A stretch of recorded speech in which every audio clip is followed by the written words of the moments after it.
Let's put our hands together for Dr. Corrie. Thank you so much. Thank you so much. By the way, congratulations. What do you want to get a microphone here? Yeah.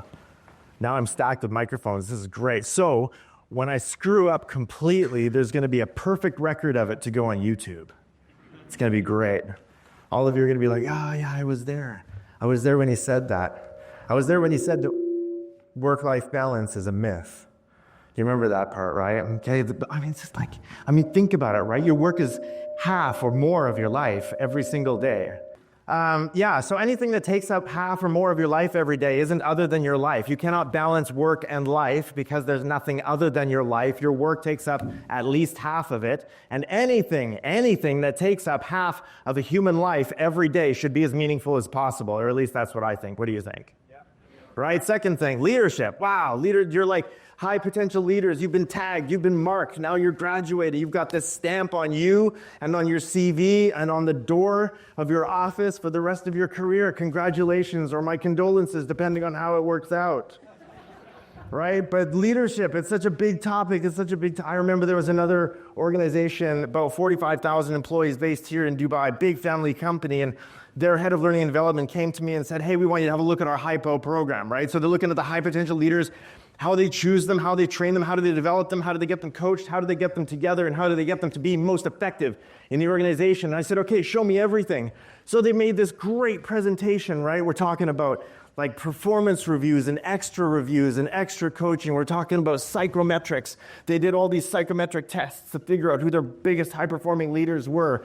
And then they did all of this training and development and gap analysis and all of that. And they said, okay, Dr. Corrie, what do you think? You're like one of our best leadership experts in the region. What do you think? And I said, okay, all right. So if you want to find out who your leaders are, what we're going to need to do is we're going to need to take all of this and put it in the bin just for a minute. Then I want you to run a survey among every employee in the entire organization. I just want you to ask them a few simple questions. One, if you need help, who are the 3 people you go to the most? If you were going to leave the organization following somebody out, who would it be that you follow? And whose 3 voices in this organization do you respect more than any? Those are your leaders. Because leadership, even though I say and I know it is a talent, you can be born with it, and it is a set of skills, you can learn it. There is no leader that creates another leader. Leaders are not created by leaders. Managers are created by other managers. That's a very easy process. It's the structural, organizational process. You hire a manager, you give them a raise, you say you're the manager. A manager is created by another manager, but who creates a leader? A follower. And that's it. Leaders don't create themselves. Leaders don't create each other. Leaders are created when they live a life worthy of being followed, and a follower says, that's the one, that person's life, that person's modeling, that person's voice improves the quality of my life. And people follow leaders not because the leader is so inspirational, but because the quality of the follower's life improves by doing it. That's the only thing that makes you a leader. If you want to know whether you're a leader, you just turn around. Is anybody following you? Is anybody emulating you? Are they quoting things you said? Are they pointing at you and they're talking about the most influential voices in their life? If you turn around and there's no one there, you're not a leader. You're just going for a walk. That's not mine, by the way. That was John Maxwell. I love John. Great guy.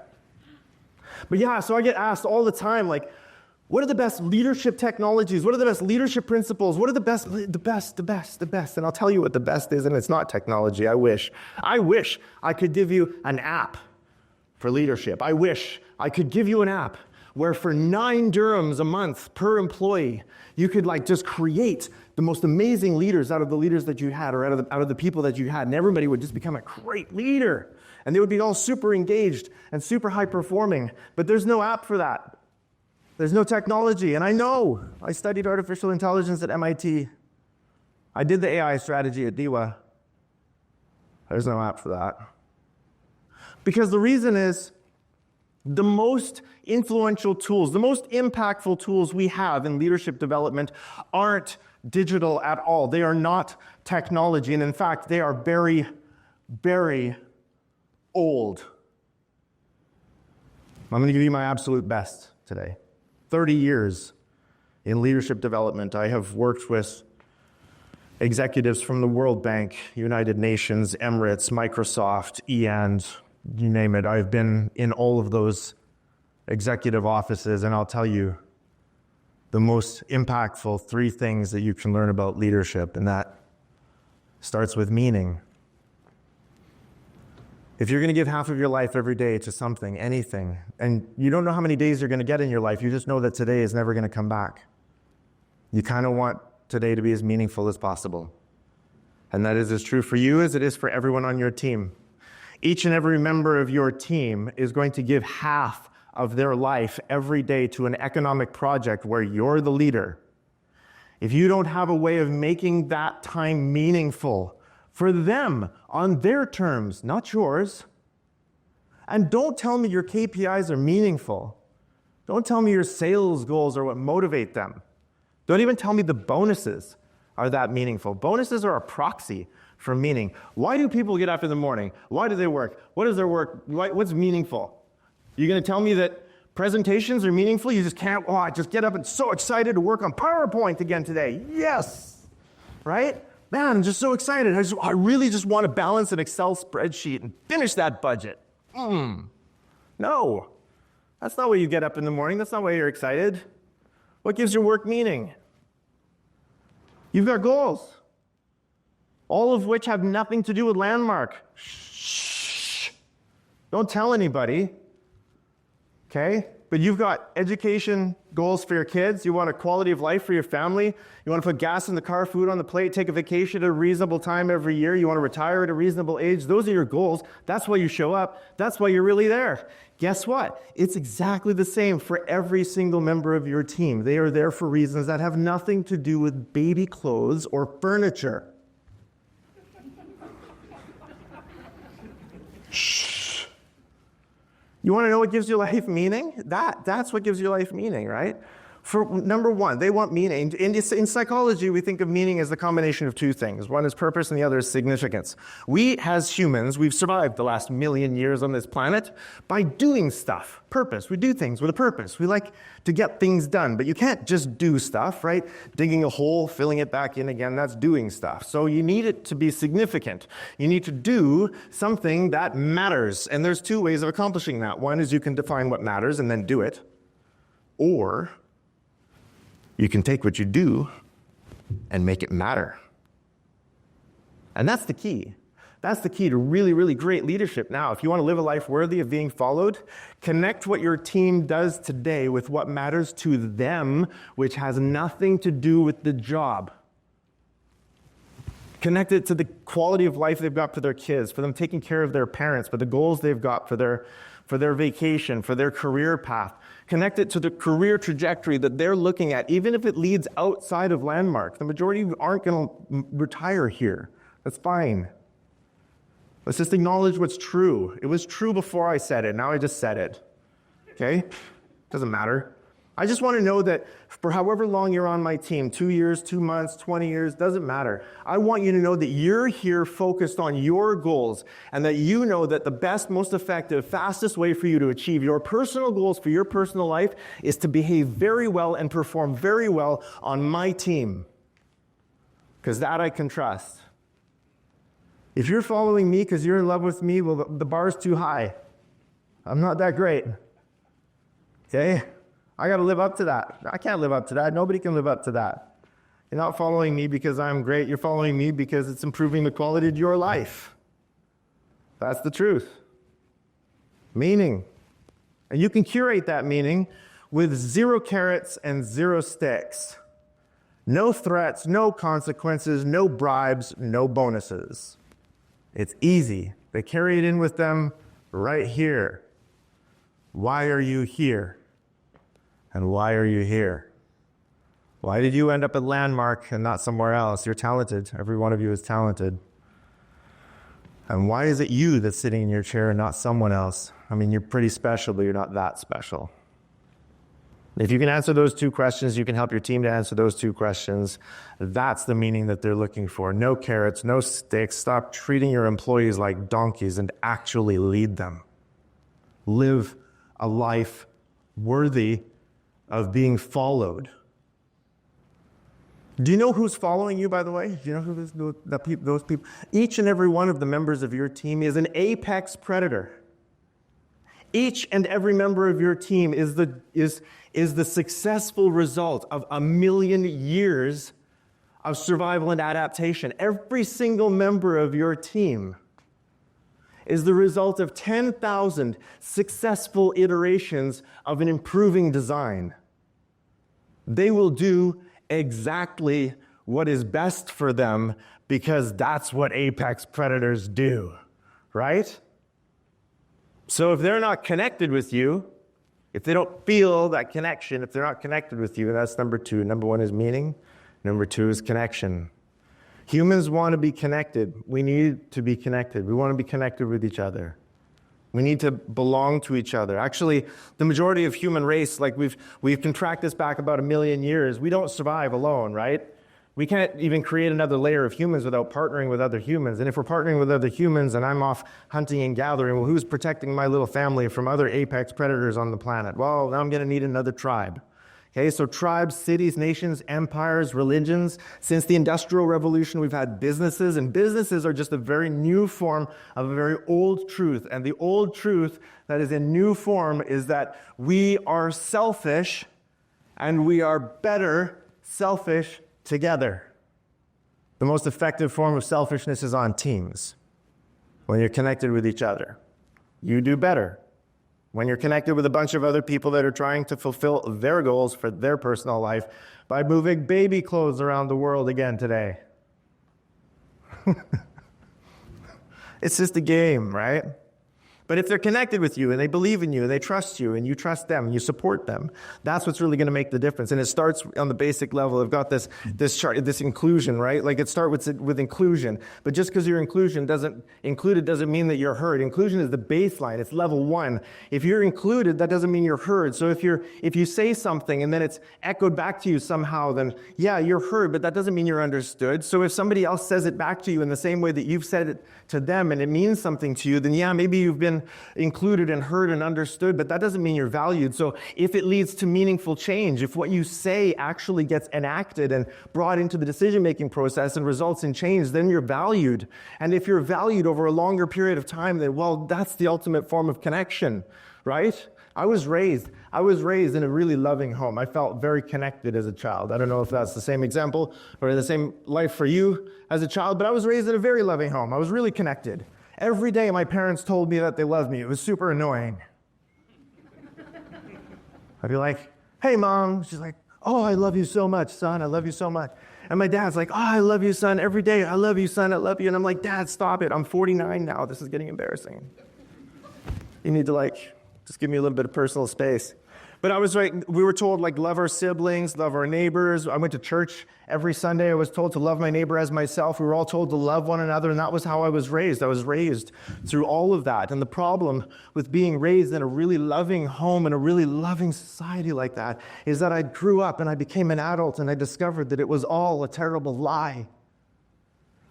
You see, because when you grow up and you become an adult, you're going to get a job. And in your job, you're going to spend half of your life every day with people that you are not supposed to love. And if by some horrible happenstance you accidentally love the people that you're working with, you definitely should not tell them so, because that is deeply, deeply unprofessional. So there I was, all through my 20s, a serial entrepreneur, corporate guru in strategy, loving people, but never telling them so.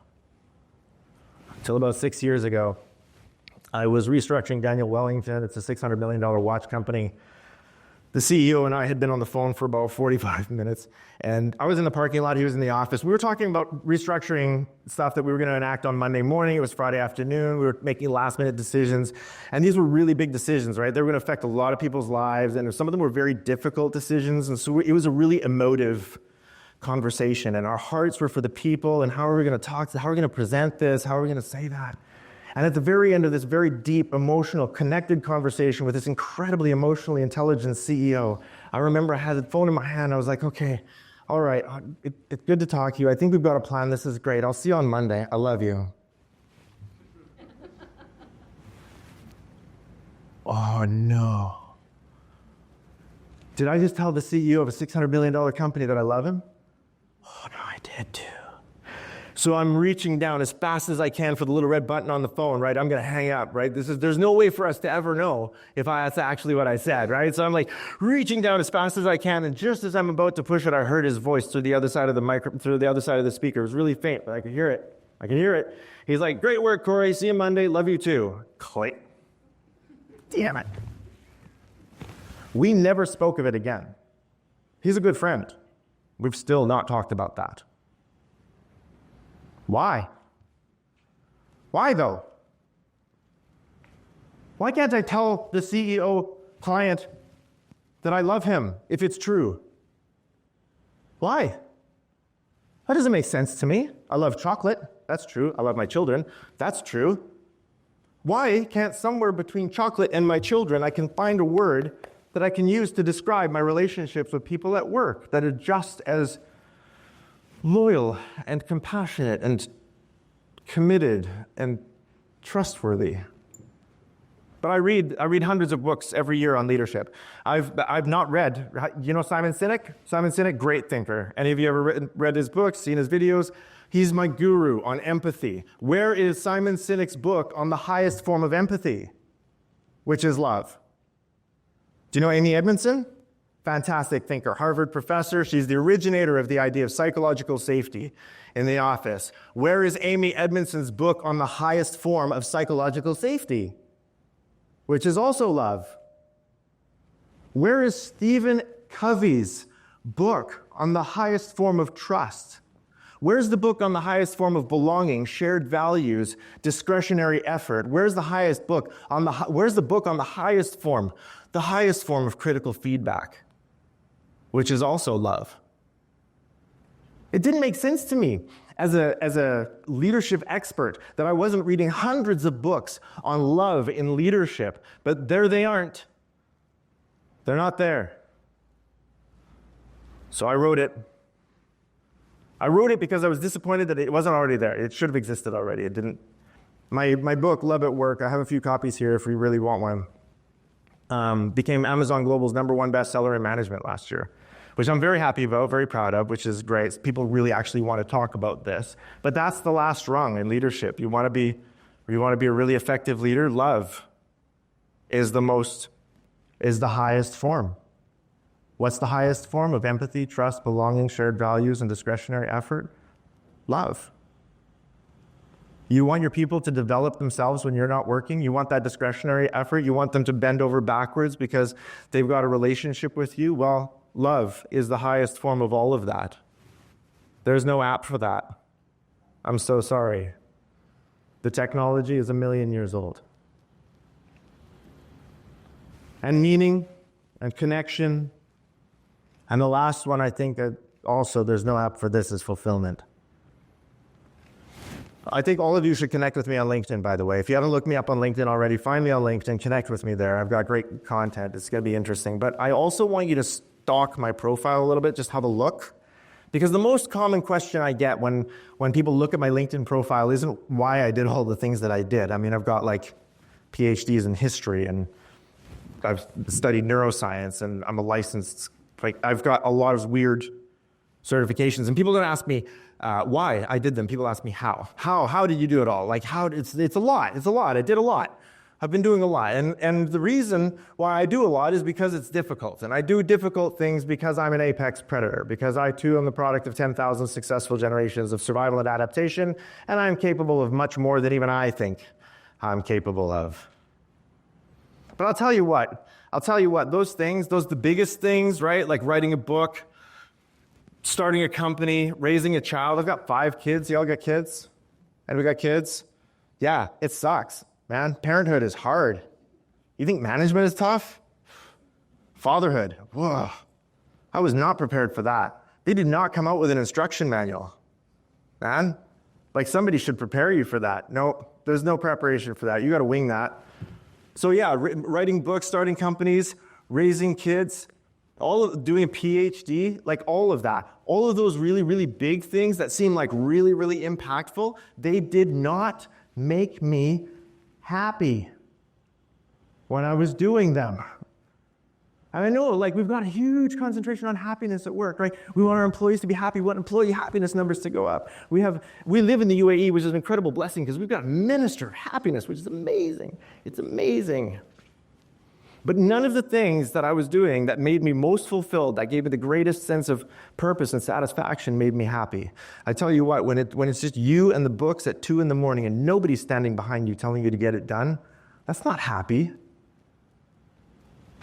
When your kid's screaming at you again at the end of a really long day and you just do not have any emotional energy to spend with them and you're sitting there playing Lego, knowing that you need to be spending more time doing other things, that's not happy. Okay? All of the really big things that really, really impacted my life a lot were about 15% joy. The other 85% was just really hard work. Being at the top of the mountain is only fulfilling because of the climb. The climb will not make you happy. It's in the middle of that climb when you're still 1,000 meters from the top, where you're cursing yourself, your shoes, your feet, your knees. You're cursing your past self for having made the decisions that got you there, and you're still another kilometer away from the top. That's not happiness. That's determination. That's discipline. But what it leads to is fulfillment. And I think, I'm going to go out and say it, I think happiness is a distraction from fulfillment. Happiness is easy. You want to be happy? Look at Instagram. Scroll. Put stuff in your shopping cart on Amazon. That'll make you happy. Eat a Big Mac. Any combination of sugar, fat, and salt, that will make you happy. Watch Netflix. It's engineered to make you happy. If you want to be happy, eat a Big Mac. Watch Netflix. You will be happy. You will not be fulfilled. If you want to be fulfilled, do something hard. Do something really hard. Do something that you're only about 80% sure that you can actually do. Do it because it's hard. So my latest project here, I don't know if I haven't told you this yet, but I have a fear of heights. It's horrible. I've actually not talked very much about my fear of heights because it's very embarrassing. Anything like about 2 meters or more, if I'm on a ladder in my own house, hanging pictures in my own house, I'm shaking, I'm sweating. It's really emasculating when my wife comes up to me and taps me on the back of the leg and says, "It's okay, honey, I'll get it. Just come down." Right? It's horrible. She's like, "No, but seriously, like just come down." So I'm coming down. I'm like sweating and vibrating, and I'm angry. I'm angry because I'm scared. And she climbs up the ladder, and then comes out. It's embarrassing. So I decided to cure my fear by doing something hard because it was hard. So I learned to skydive. In the last 1 year, I started in October of last year. Thank you. I was terrified. I didn't even smile for the first 10 jumps. I didn't enjoy it for at least the first 20. I have now done 62 solo skydives, all on my own. Thank you. I did not do them to make me happy. I did them because it was hard. I learned to skydive because it was difficult, and because specifically it was more difficult for me than for most. I want you to set high goals for yourself. You want to be a leader? You need to be worthy of being followed. Set a higher goal than you think you can attain. Connect more deeply than you know is professionally allowed. And curate the meaning for the people that are on your team by connecting what they're doing today with their personal goals that have absolutely nothing to do with your department's KPIs.